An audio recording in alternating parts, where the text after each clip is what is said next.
Hi, welcome to Don's Manufactory.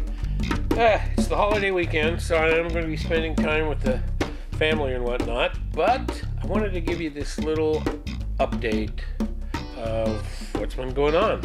Well, number one, I was cleaning my Master Pro gun, and I noticed that one of the air vents in the air cap was shooting out crooked. And turns out there was a burr in there. So I took my little pin vise and I think it's a 16 thousandths drill bit. And I just ran the shank of it through. I didn't actually run the cutting part through, just the shank of it to clear it out. And now the air vent is blowing straight. So I'm assuming that's going to improve the pattern of my gun, but I haven't tested that yet. So, next update. My fan has arrived. If you look at it, I don't know if you can see that, but you can see how sort of misshaped the basket is. Let's say contents shifted during shipment.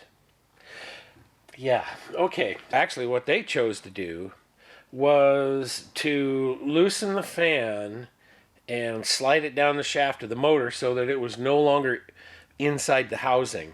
That way, if they get the fan position shifting during shipment, the blade does not contact the housing, and they don't get as many warranty returns. Well, okay, fine. I didn't like that design, so what I did was I cut a hole in my plywood board here that gives me 1/4 of an inch of clearance around the circumference of the blade. And then I slid the blade out to the end of the shaft so the blade goes inside the cutout. What that did for me was it made the fan run quieter, and the volume upped from 3368 to 3660 with more static pressure. Very pleased with this fan. It is performing very well. You know, I just mounted the flapper doors to the outside of the wood, and so I could shift that around and make sure that all the parts were concentric to this shaft center line. Everything just works so much better. So where does that leave me for ventilation through the shop? Well, I conducted some experiments. So I stuck my little Dwyer air meter that I use for setting the draft on my oil furnace. Set that through the filter. It'll tell me what the vacuum or pressure drop on the filter is.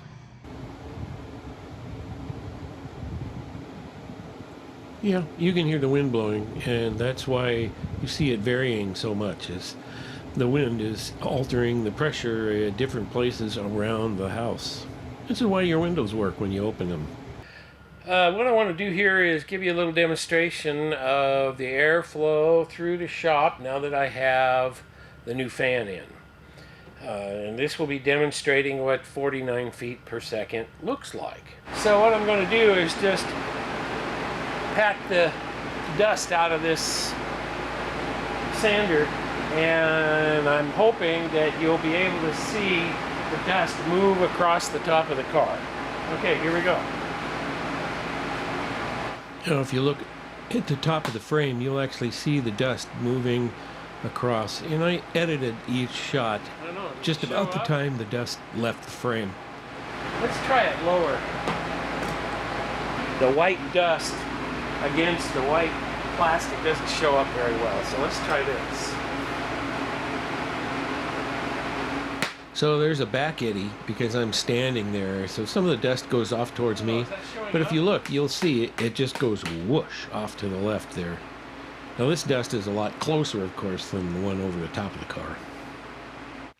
So you can see in that test with the air meter that I've got very little pressure drop, 0.06 inches of water column, which is really good. In terms of HVAC design, I am 50% above standard design parameters for an HVAC system. So, I mean, they normally run around 0.5 inches of water column through a filter, and then when it gets to 1 inch of water column, then the filter has to be replaced. And I'm, instead of 0.5, I'm 0.06. So that's an order of magnitude less pressure drop. Because of that, my total volume through the shop netted me 49 feet per minute of air over the car. And that's through the filter. You know, my target, if you recall, my target was, well, if I'm going to have that much air coming into the shop, I'd have to have 5 miles an hour worth of air coming through that door. Well, I didn't make that as predicted. Actually, it made it to 5.4, as you can see in this pic. So really, really pleased. All of the air and everything is really going to work out well. Well, made some progress today. Scuffing away. Time to knock off, but yep, kind of getting there. Slowly but surely. I'm doing all of the little pieces, you know, all of the hand stuff over the ridges that I can't use a machine on or a DA. That's it. And then I got the little top of that door to do right now, and then of course I still have the top of this fender to do, and that. See, I even got the gall darn cowl vents done. I'm not sanding this because I'm just going to mask it off. It's covered by a molding anyway, so I don't want to put any more paint there. Kind of burned through on that edge right there, so I'm going to fog a little base in there before I get to painting the whole car. That way it'll kind of have the same color to start with everywhere. It's just baby's butt smooth. I didn't use the DA on any of this stuff. I used the DA on the flat spots, but all these ridges I did by hand, wet sanding with 400 grit paper, and still I burned through. It's just amazing how fast the edges go. That's it for the update. Betsy is all sanded and ready for paint, although I still have, as you can see clear over there, I haven't done the quarter extensions yet. So a little bit of prep work left to do. Of course, I haven't masked it yet. I should get my paint next week. PPG said they're doing a color match, but of course we got the holiday weekend, so, you know, things are delayed. Anyway, that's okay. I'll be painting next week, and Betsy will be perfect. I have all the confidence in the world. Okay. Thanks for watching. I'll catch you later.